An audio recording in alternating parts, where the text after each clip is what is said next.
एक ऐसा टाउन जहां घुसना तो आसान है लेकिन बाहर निकलना नामुमकिन, क्योंकि उस टाउन की हर रोड घुमा फिरा कर हर किसी को वापस उसी जगह ले आती है। और जैसे ही रात होती है पूरे टाउन में काली मौत चारों तरफ छा जाती है। रात को गलती से दरवाजा खोलना मतलब मौत को खुद दावत देने जैसा है।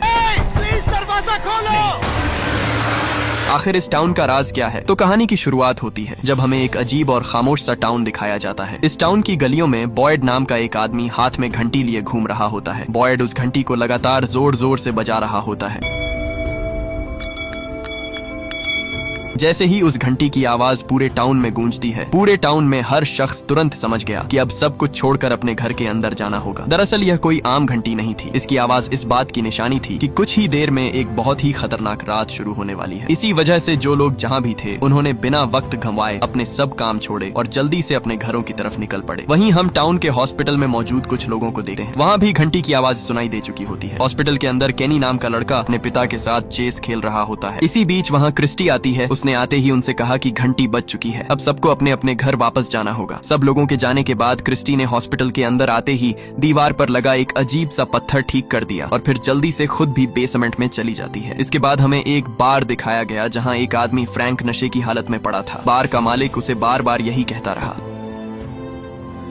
लेकिन उसने उसकी एक न सुनी और वहीं पर धुत पड़ा रहा। जब वो आदमी नहीं उठा तब बार के मालिक ने जल्दी से बार की सब खिड़कियां और दरवाजे कस के मजबूती से बंद कर दिए। फिर उसने दीवार पर लगा वही अजीब सा पत्थर भी ठीक कर दिया। वहीं फ्रैंक की पत्नी अपनी बेटी जेना के साथ घर में उसके लौटने का इंतजार कर रही होती है। काफी देर इंतजार करने के बाद भी जब उसे फ्रैंक का दूर दूर तक कोई नामो निशान नहीं दिखा तब उसने अपने घर का दरवाजा बंद कर दिया। उधर जेना अपने कमरे में अपनी माँ के आने का इंतजार कर रही थी। तभी अचानक खिड़की के बाहर से एक औरत की आवाज गूंज उठी। जेना जैसे ही खिड़की खोलने लगी उसकी माँ वहाँ पहुँच जाती है, लेकिन तब तक बहुत देर हो चुकी थी। अचानक जेना ने वो खिड़की खोल दी। जैसे ही वो खिड़की खोली सुबह होते ही फ्रैंक अपने घर वापस पहुंचता है, लेकिन बाहर भीड़ देखकर उसके होश उड़ जाते हैं। तभी बॉयड उसके घर से भागता हुआ बाहर निकला। आते ही उसने उसे जोरदार थप्पड़ जड़ दिया। फिर वो उसे घसीटता हुआ सीधा ऊपर कमरे में ले गया। ऊपर पहुंचते ही जो दृश्य उसके सामने था उसने उसके रोंगटे खड़े कर दिए। उसकी पत्नी और बेटी को उस राक्षस ने चीर फाड़ कर उनके टुकड़े टुकड़े कर दिए थे। अपने सामने का दृश्य देखकर फ्रैंक अंदर से पूरी तरह टूट जाता है। बॉयड ने केनी को हुक्म दिया कि फ्रैंक को तुरंत जेल में बंद कर दिया जाए। इसके बाद हमें एक गाड़ी नजर आती है जिसमें पूरा एक परिवार अपनी छुट्टियां मनाने अपने सफर की तरफ बढ़ रहे थे। थोड़ा ही आगे आने पर अचानक उनका रास्ता एक बहुत बड़े गिरे हुए पेड़ ने रोक लिया। सब उस पेड़ को हटाने के लिए गाड़ी से बाहर निकले, लेकिन जिम नाम का आदमी समझ जाता है कि इतना भारी पेड़ हटाना नामुमकिन है। इसी दौरान उनके ऊपर अचानक कई कौवे मंडराना शुरू कर देते हैं। सब कौवे जोर जोर से चीखने लगते हैं जैसे कोई बहुत ही बड़ी आफत आने वाली हो। अपने सामने ये दृश्य देखकर सब घबरा जाते हैं, इसलिए सब दूसरे शॉर्टकट रास्ते यानी हाईवे के साथ दूसरे वाले रास्ते से जाने का फैसला करते हैं। वो बिना देर किए उसी रास्ते पर मुड़ जाते हैं, लेकिन उन्हें बिल्कुल भी अंदाजा नहीं होता कि यही फैसला उनकी जिंदगी की सबसे बड़ी गलती बनने वाला है। वो शॉर्टकट लेते हुए उसी अजीब और रहस्यमयी टाउन में दाखिल हो जाते हैं। टाउन के बीच पहुंचते ही उन्होंने देखा कि लगभग सारे लोग कब्रिस्तान में एक जनाजे के लिए जमा खड़े थे। दरअसल वो सब फ्रैंक की पत्नी और उसकी बेटी को दफनाने जा रहे थे। जैसे ही सब लोगों ने वो गाड़ी टाउन के अंदर आती देखी, सबके चेहरों पर अजीब सा खौफ साफ नजर आने लगता है। जिम कुछ समझे बिना गाड़ी से उतरा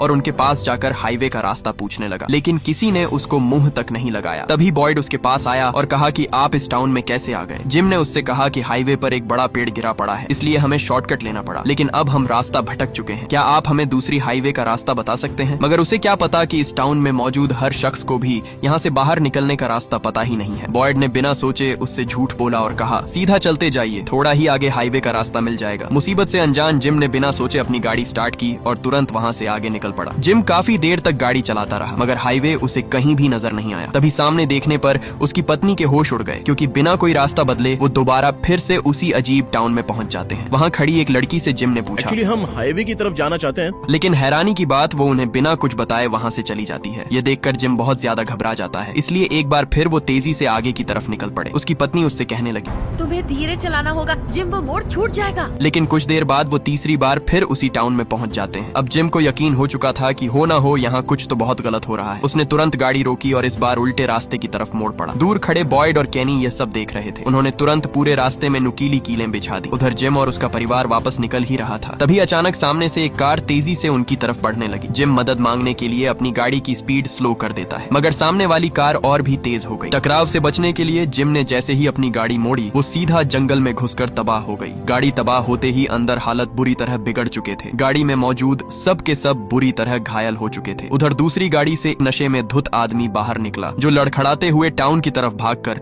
सबको एक्सीडेंट की खबर देता है। वहाँ मौजूद बॉयड तुरंत उन लोगों की तरफ दौड़ पड़ा। वहीं दूसरी कार से रॉबर्ट नाम का एक और आदमी बाहर निकला, जिसकी हालत पहले आदमी से भी बदतर थी। बॉयड भागता हुआ उसके पास आया और उसका हाल पूछा, मगर वो आदमी मानो पागल ही था। बॉयड ने बिना सोचे उसे हथकड़ी लगाई और कार के साथ बांध दिया। उसने किसी तरह करके जल्दी से जिम की गाड़ी का दरवाजा खोला और सीधा अंदर घुस गया, मगर अंदर मौजूद पूरा का पूरा परिवार बुरी तरह घायल पड़ा था। कुछ ही देर बाद बाकी लोग भी मदद के लिए वहाँ पहुँच जाते हैं। सबने मिलकर फंसे लोगों को गाड़ी से बाहर निकाला। उधर जिम के बेटे ईथन की हालत देखते ही क्रिस्टी परेशान होकर बॉयड से कहने लगी कि इसका इलाज करने में कम से कम भी 1 घंटे से ज्यादा टाइम लगेगा। लेकिन सबसे बड़ी मुश्किल ये थी कि अंधेरा होने में अब सिर्फ 40 मिनट ही बाकी बचे थे। अगर अंधेरा हो गया तो सबके सब राक्षस बाहर निकलकर किसी को भी जिंदा नहीं छोड़ने वाले थे। लेकिन आगे से बॉयड ने सीधा कहा कि आज रात हमें ईथन का इलाज गाड़ी के अंदर ही करना होगा, मगर क्रिस्टी तुरंत मना कर देती है। तभी बॉयड ने वही पत्थर दिखाकर कहा कि अगर ये पत्थर हमारे पास है तो हमें कुछ भी नहीं होगा। इसलिए न चाहते हुए भी क्रिस्टी को मानना ही पड़ा। तभी जिम अपनी पत्नी के पास आया और आते ही उसने उससे कहा कि हमारा बेटा बहुत जल्द ठीक हो जाएगा। बॉयड ने उनसे कहा कि आप सबको टाउन में जाना होगा, रात बहुत करीब आ चुकी है। अगर गलती से भी कोई यहाँ अकेला फंस गया तो उसका जिंदा बचना नामुमकिन है। मगर जिम बेचारे को क्या पता कि रात होते ही यहाँ बहुत ही भयानक राक्षस लोगों को जिंदा चीर फाड़ डालते हैं। इसलिए यहाँ जिम अपने बेटे के पास रुकने का फैसला करता है, जबकि उसकी पत्नी और बेटी टाउन में जाने का फैसला करती है और जिम खुद गाड़ी के अंदर आ जाता है। रात भी धीरे धीरे सर पर आ चुकी थी। उधर बाकी सब लोग जब टाउन की तरफ बढ़ रहे थे, अचानक उनकी गाड़ी का टायर फट गया। जब उन्होंने गौर से देखा तो वही पुरानी नुकीली कीलें थीं जो पहले बॉयड ने खुद वहाँ बिछाई थी। टायर को फटता देखकर सब घबरा जाते हैं। केनी ने तुरंत सबको गाड़ी से बाहर निकाला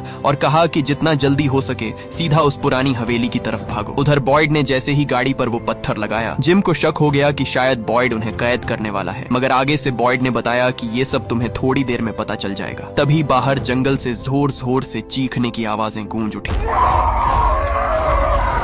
अचानक ईथन जोरदार झटकों से हिल उठा, जो उन राक्षसों के आने की निशानी थी। उधर हॉस्पिटल में वही नशे में धुत आदमी बेड पर पड़ा होता है, जिसकी कार जिम की गाड़ी से टकराई थी। उसके ठीक सामने एक लड़की सारा बैठी थी, वही लड़की जिसने पहले जिम को रास्ता बताने से साफ इनकार कर दिया था। अगले ही पल अचानक उसने चाकू उठाया और सीधा उसके गले में घोंप दिया। कुछ ही लम्हों में वो आदमी तड़पता हुआ वहीं पर अपना दम तोड़ देता है। इधर जंगल में रात पूरी तरह छा चुकी थी और वो डरावने राक्षस भी धीरे धीरे गाड़ी को चारों तरफ से घेरने लगे। जैसे ही बॉयड ने बाहर झांक कर देखा तो वो राक्षस उनकी ही तरफ बढ़ रहे थे। उनकी जोर जोर चीखें उन्हें बाहर निकलने पर मजबूर करने लगी। वो बार बार कहते रहे कि हम तुम्हारी मदद करने को आए हैं, मगर बॉयड को पता था कि वो राक्षस ही हैं। जिम ने कहा कि हमें बाहर जाकर देखना चाहिए, शायद कोई हमारी मदद के लिए आया हो, लेकिन बॉयड ने उसे साफ साफ मना कर दिया। मगर जिम ने उसकी एक न सुनी और दरवाजे की तरफ दौड़ पड़ा। मौके पर बॉयड ने उसे कसकर पकड़ लिया। उधर बाकी सब लोग तेज बारिश के बीच हवेली की तरफ भाग रहे होते हैं। हवेली उनसे कुछ ही दूरी पर थी। भागते भागते अचानक रॉबर्ट का पैर फिसला और उसका सिर सीधा एक पत्थर से जा टकराया। टकराते ही वो वहीं पर बेहोश हो गया। बाकी लोगों ने किसी तरह करके उसे हवेली के दरवाजे तक ले आए। उन्होंने जोर जोर से दरवाजा खटखटाने की कोशिश की, मगर अंदर मौजूद एक आदमी ने सबको दरवाजा खोलने से साफ मना कर दिया। बाहर खड़े लोग काफी देर तक चिल्लाते रहे। वहीं जूली नाम की लड़की की नजर उनकी तरफ बढ़ते उन्हीं राक्षसों पर पड़ी। सामने खड़ा एक राक्षस जो जूली के दोस्त के रूप में था, उसने उसे अपने काबू में कर लिया। जैसे ही जूली उसकी तरफ बढ़ने लगी, तभी केनी ने तुरंत उस पर गोली चला दी, मगर उस राक्षस को जरा भी फर्क नहीं पड़ा। अब उन सबकी मौत उनके सामने खड़ी थी। इससे पहले कि वो राक्षस उन्हें चीर डालते, खुशकिस्मती से उस हवेली का दरवाजा खुल गया। अंदर आते ही डोना, जो उस हवेली की मालकिन थी, उसने सबकी हिफाजत के लिए हुक्म दिया कि नए आए सब लोगों को बांध दिया जाए। उधर गाड़ी के अंदर बॉयड ने जिम के सामने सारा सच उगल दिया। उसने बताया कि हर रोज शाम 6 बजे से पहले हम सब अपने घरों में बंद हो जाते हैं, सारे दरवाजे और खिड़कियां बंद कर देते हैं और इस खास पत्थर को दरवाजे पर लटका देते हैं। इसी की वजह से वो खौफनाक राक्षस अंदर नहीं आ पाते। तभी उसे बाहर से जोर जोर की आवाजें सुनाई देने लगी, मानो अभी ही वो राक्षस अंदर घुस घुसकर उन्हें चीर फाड़ डालेंगे। उनकी भयानक चीखें सुनकर जिम के रोंगटे खड़े हो गए। वहीं दूसरी तरफ हॉस्पिटल में सारा अभी भी मौजूद थी, लेकिन अब उसके साथ कुछ अजीब हो रहा था। वो किसी अनजान और छुपी हुई ताकत से बातें कर रही थी, एक ऐसी ताकत जो उसके दिमाग पर धीरे धीरे अपना कब्जा जमा रही थी। उधर जंगल में गाड़ी के अंदर क्रिस्टी ने किसी तरह करके ईथन की टांग से उस लोहे की रॉड को बाहर निकाल दिया। दर्द से ईथन तड़पने लगा, मगर उसके बाप ने वादा किया कि बस सुबह होने दो बेटा, फिर हम अपने घर वापस लौट जाएंगे। लेकिन हकीकत कुछ और ही थी। बॉयड और क्रिस्टी जानते थे कि इस टाउन में आना तो आसान है, मगर यहाँ से बाहर निकलना लगभग नामुमकिन है। वहीं हॉस्पिटल में ड्यूटी पर मौजूद एक नर्स उस घायल आदमी को चेक करने ऊपर चली जाती है। जैसे ही वो ऊपर पहुंची,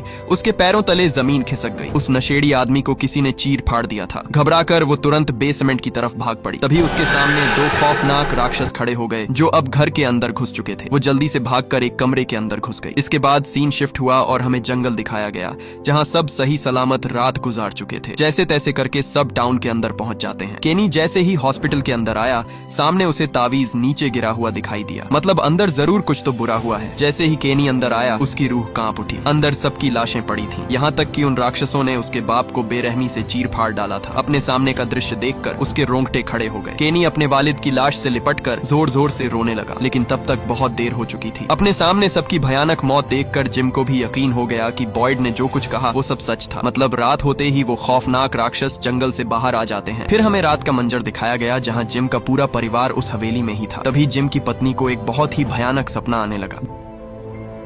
दूसरी तरफ डोना ने उस नशेड़ी आदमी रॉबर्ट को सब कुछ सच बता दिया और कहा कि इस टाउन में जैसे ही रात होती है, सब खौफनाक राक्षस बाहर निकल आते हैं और जिस घर पर भी वो हिफाजती पत्थर यानी तावीज ना लगा हो, राक्षस अंदर घुसकर सबको बेरहमी से चीर फाड़ डालते हैं। सबसे हैरान करने वाली बात ये थी कि जो भी इस टाउन में गलती से आता है, वो कभी बाहर नहीं निकल पाता। ये सुनते ही रॉबर्ट जोर जोर से हंसने लगा। उसे ये सब कुछ मजाक लगने लगा। मजाक में वो साइकिल लेकर टाउन से दूर निकल पड़ा। एक जगह पर आकर उसे एक बंकर दिखाई दिया। जैसे ही वो उस बंकर के अंदर आया, साथ ही उसे एक पत्थर पर बना एक अजीब सा निशान दिखाई दिया, मगर वो डर के मारे एक पल भी घमाए बिना उल्टे पांव भाग निकला। वहीं कमरे की एक खिड़की से ईथन को बार बार एक लड़का खड़ा नजर आ रहा था। हैरानी की बात ये थी कि उसे कुछ लोग ही देख सकते थे। उस लड़के को बाहर खड़ा देखकर ईथन भी बाहर आ गया। बाहर आते ही उसे विक्टर नाम का एक आदमी दिखाई दिया, जिसे सब लोग इस टाउन में पागल समझते थे। ईथन ने उससे उस सफेद कपड़े वाले लड़के के बारे में पूछा, मगर उसने उसे बताने से साफ साफ मना कर दिया। वहीं फादर खत्री, जो इस पूरे टाउन का पादरी था, जिम और उसके परिवार को रहने के लिए उसी घर में ले आता है, जहाँ जेना की एक गलती ने उसे और उसकी माँ को उन राक्षसों ने मौत की नींद सुला दी थी। उस घर का खौफनाक दृश्य देखते ही जिम की पत्नी के रोंगटे खड़े हो गए और उसने उस घर के अंदर रहने से साफ साफ मना कर दिया। मगर किसी तरह करके जिम ने उसे मना ही लिया, क्योंकि इस घर के अलावा पूरे टाउन में कोई और घर खाली बचा ही नहीं था। और अगर ये लोग मजबूरन बाहर या जंगल में रात गुजारने का फैसला करते, तो वो खौफनाक राक्षस उन्हें जिंदा चीर फाड़ डालते। थोड़ी देर बाद पूरे टाउन के लोग एक जगह जमा होते हैं। यहाँ एक पुराना कानून था, जो भी नया इंसान इस टाउन में आता, उसे फैसला करना पड़ता था कि या तो वो कॉलोनी हाउस में रहेगा या टाउन के किसी घर में। अब बारी आई जिम के परिवार की। जिम, टबैथा और उनका बेटा ईथन टाउन वाला घर चुनते हैं, मगर जूली अपने माँ बाप से नाराज होने की वजह से कॉलोनी हाउस में रहने का फैसला करती है। उसकी माँ ने उसे समझाने की बहुत कोशिश की, मगर उसने उनके साथ रहने से साफ साफ मना कर दिया। बॉयड ने उन दोनों से कहा कि मेरा बेटा एलिस कॉलोनी हाउस में ही रहता है, घबराने की कोई बात नहीं, वो तुम्हारी बेटी का ख्याल रखेगा। उधर अब फ्रैंक की सजा का समय आ चुका था। बॉयड ने उससे कहा कि आज रात तुम्हें पिंजरे में बंद किया जाएगा और इस बार तुम्हारे पास हिफाजती पत्थर भी नहीं होगा। जैसे ही रात होने लगी, फ्रैंक को उसकी सजा के तौर पर सबके सामने उस लोहे के पिंजरे में बंद कर दिया गया। इसके बाद हर कोई जल्दी से अपने अपने घर की तरफ चला गया। जैसे ही पूरे टाउन में रात चारों तरफ फैल गई, उस पिंजरे के अंदर बंद फ्रैंक के पास धीरे धीरे सब राक्षस उसकी तरफ बढ़ने लगे, जिसे देखते ही उसके रोंगटे खड़े हो गए। तभी अचानक इसके बाद हमें वही बंकर दिखाया गया जहां पहले रॉबर्ट घुसा था। अब उस बंकर से अचानक एक छोटा सा बच्चा अपने हाथ में एक डिब्बा लिए बाहर निकलता है। बाहर आते ही उसे चारों तरफ इंसानी लाशें दिखाई देती हैं, जो इस जगह के राज को और ज्यादा गहरा कर देती हैं। दरअसल ये बच्चा कोई और नहीं बल्कि विक्टर होता है। विक्टर के हाथ में वही डिब्बा होता है जो उसके पास पहले भी मौजूद था, जिससे साफ होता है कि वो इस टाउन में कई समय से फंसा हुआ है और अभी भी वो यहाँ से बाहर निकलने का रास्ता ढूंढ रहा होता है। उधर टाउन में सुबह होते ही बॉयड जैसे ही उस पिंजरे के पास आया, उसकी रूह कांप उठी। उन राक्षसों ने बेचारे फ्रैंक को चीर फाड़ कर रख दिया था, जिसे देखकर बॉयड को बहुत दुख हुआ, क्योंकि अपने सामने उसने टाउन का एक और आदमी खो दिया था। न चाहते हुए भी वो फ्रैंक की लाश को दफनाने निकल पड़ा। फ्रैंक की लाश को अपने सामने से जाता देखकर टबैथा और जिम को भी अब समझ आ गया कि यहाँ राक्षस सच में मौजूद है। पहले उन्हें लगा था कि शायद टाउन वाले सब कुछ जानबूझकर कर रहे हैं, मगर अब उन्हें असल सच का अंदाजा हो चुका था। टबैथा जिम से कहने लगी कि इस जगह से जल्दी निकलना जरूरी है, वरना हम ज्यादा देर तक जिंदा नहीं बच पाएंगे। उधर ईथन अपने घर में मौजूद ही था, तभी वही आदमी विक्टर आकर उसे बाहर बुलाने लगा। बाहर आते ही विक्टर ने उससे कहा कि अब वो समय आ चुका है, अब हमें उस सफेद कपड़े वाले लड़के को ढूंढना ही होगा। ईथन भी उसकी बातों में आ गया और बिना सोचे उस घने खौफनाक जंगल में उसके साथ चल पड़ा। जाते जाते विक्टर उसे बताता है कि जब वो उसकी उम्र का था तब से उसने उस लड़के को देखा था। समय गुजरते गुजरते फिर अब तक वो उसे दिखाई नहीं दिया। वो आगे बढ़ ही रहे थे, तभी अचानक उन्हें सामने कुछ दिखाई दिया, जो कोई और नहीं बल्कि वही सफेद कपड़ों वाला लड़का था। वो दोनों उसका पीछा करते करते एक पुराने से पेड़ के पास पहुंच गए। विक्टर ने जल्दी से नीचे गिरा हुआ एक पत्थर उठाया और उस पर एक स्माइल इमोजी बनाकर उसे उस पेड़ के अंदर फेंक दिया। जैसे ही उन्होंने वो पत्थर फेंका, उसके ठीक 5 सेकंड बाद वो पत्थर ऊपर से नीचे आ गिरा। विक्टर ईथन को बताता है कि वो सफेद कपड़ों वाला लड़का उसे हमेशा ऐसे ही पेड़ों की तरफ लेकर आता है और जो भी चीज इस पेड़ में डाली जाए वो वापस ऊपर से नीचे आकर गिरती है। लेकिन ये वाला पेड़ उसने पहली बार देखा था। मगर इन सब पेड़ों के बारे में पूरे टाउन में से किसी को भी पता नहीं है। उस पेड़ को देखते देखते विक्टर का सर अचानक चकराने लगा। इसी के साथ उसे अपना पुराना समय याद आने लगा। यहाँ हमें पता चलता है कि वो काफी अरसे से इस टाउन में कैद है। जब वो छोटा था तब इस टाउन के चारों तरफ लोगों की लाशें पड़ी होती थीं। मतलब जो भी यहाँ गलती से इस टाउन में आया वो सब के सब रातों रात ही मारे गए। यही नहीं, वो सफेद कपड़े वाला लड़का भी उसे हर रोज दिखाई देता रहा। इसी बीच ईथन के माँ बाप भी उसका पीछा करते करते वहाँ पहुँच जाते हैं। आते ही उन्हें अपना बेटा ईथन मिल गया। उसके साथ विक्टर को देखते ही जिम का गुस्सा फूट पड़ा, मगर विक्टर के पास गन थी, इसलिए न चाहते हुए भी उन्हें वहाँ से जाना ही पड़ा। उधर सब लोग जब खाना खा रहे थे, इसी बीच जिम के परिवार को एक लड़की खाना देने आई, वही लड़की सारा, जो पहले कई लोगों की जान ले चुकी है। जैसे ही उसने उन्हें खाना दिया, अचानक उसे जोरदार दर्द होने लगा। तभी उसके बाजू पर कुछ लफ्ज धीरे धीरे उभरने लगे। वो लफ्ज था किल द बॉय, मतलब जिम के बेटे ईथन को मार दो। यही हमें पता चलता है कि सारा जब भी उन बुरी ताकतों की बात नहीं मानती, उसे लगातार दौरे पड़ने लगते हैं। इसी वजह से वो मजबूरी में उनकी बात मानती रही। उन्हीं ताकतों के कहने पर उसने कई लोगों को मौत के घाट उतार दिया। अब वही ताकतें उससे ईथन को मारने का हुक्म दे रही थीं, क्योंकि ईथन ने कोई ऐसा राज जान लिया था जिसकी वजह से वो ताकतें उसे खत्म करने पर तुली हुई थीं। इसके बाद हमने देखा कि पूरे टाउन के लोग किसी भयानक खौफ की वजह से बाहर इकट्ठा खड़े थे। सब अपने सामने विक्टर को ही घूर घूर कर देख रहे थे, जो लगातार जमीन में कब्रें खोद रहा था। उसने पहले से ही कई कब्रों का ढेर लगा दिया था। मतलब विक्टर पहले से ही किसी बड़े खतरे की तैयारी कर रहा था। उधर वही लड़की सारा जब हॉस्पिटल से अपने घर जा रही थी, तभी उसके पास उसका अपना भाई फ्रेडी आ गया। यहाँ हमें पता चलता है कि फ्रेडी अपनी बहन के बारे में सब कुछ जानता है। उसे ये भी पता था कि उस दिन हॉस्पिटल में जो भी मरा, उन्हें सारा ने ही मारा था। वो उससे सच पूछने की कोशिश करता है कि वो सब लोगों की जान क्यों ले रही है, लेकिन सारा ने उसे कुछ भी बताने से साफ मना कर दिया। दूसरी तरफ फ्रेडी ने फादर खत्री को सारा के बारे में सारा सच बता दिया। ये सुनते ही फादर खत्री की रूह कांप उठी। दोनों जल्दी से सारा को रोकने के लिए दौड़ पड़े। उधर सारा ईथन को अपने काबू में करने में लगी थी। फिर उसने चालाकी से टबैथा यानी जिम की पत्नी को एक कमरे में कैद कर दिया। मौके का फायदा उठाकर वो ईथन की जान लेने ही वाली थी। तभी अचानक फ्रेडी वहाँ पहुँच गया। फ्रेडी ने उसे रोकने की बहुत कोशिश की, मगर सारा ने उसकी एक न सुनी, क्योंकि अगर उसने ईथन को ना मारा तो वो सब हमेशा के लिए यहाँ फंस जाने वाले थे। मौके पर फ्रेडी ने तुरंत अपनी बहन को पकड़ लिया। ईथन तो किसी तरह जान बचाकर भाग निकला, मगर दोनों की हाथापाई में गलती से सारा के हाथ से वो चाकू सीधा फ्रेडी की गर्दन पर जा लगा, जिससे फ्रेडी वहीं पर ढेर हो गया। उधर जिम की पत्नी भी जान लगाकर बाहर निकलने की कोशिश करती रही, मगर बाहर से दरवाजा मजबूती से बंद था। इस घटना के बाद पूरे टाउन में अफरा तफरी मच गई। उधर जिम को जैसे ही पता चला, वो भागता हुआ सीधा वेयर हाउस में आ पहुंचा। उसने तुरंत दरवाजा खोला और अपनी पत्नी को बाहर निकाल दिया। खुशकिस्मती से ईथन भी बिल्कुल ठीक था, मगर उनकी बदकिस्मती ये रही कि फ्रेडी अपनी जान से हाथ धो बैठा। फादर खत्री भी उसे ढूंढते ढूंढते थक गए, मगर सारा कहीं भी नहीं मिली। इस हमले के बाद अब जिम को टाउन के सब लोगों पर शक होने लगा। उसने माना कि सब लोग उसके परिवार को जान से मारना चाहते हैं। वहीं दूसरी तरफ रॉबर्ट पूरे टाउन से हर काम की इलेक्ट्रॉनिक वाली चीजें इकट्ठा करना शुरू कर देता है। दरअसल रॉबर्ट यहाँ से निकलने के लिए कुछ ऐसी चीज बनाने वाला था जिसकी मदद से वो सब के सब यहाँ से बाहर निकल सकते थे। इसी के साथ पार्ट 1 यहीं पर खत्म हो जाता है। लेकिन कहानी यहीं खत्म नहीं हुई, क्योंकि असली खौफ तो अब शुरू होने वाला था। अगले पार्ट में न सिर्फ इस टाउन के और भी हैरान कर देने वाले राज ही सामने आएंगे, बल्कि कुछ ऐसे वाकयात भी होंगे जो सबकी जिंदगी हमेशा के लिए बदल देंगे। तो अगर आप जानना चाहते हैं कि आखिर इस टाउन से बाहर निकलने का कोई रास्ता है या नहीं, तो अगले पार्ट को देखने के लिए इस वीडियो के कमेंट में पार्ट 2 जरूर लिखिएगा।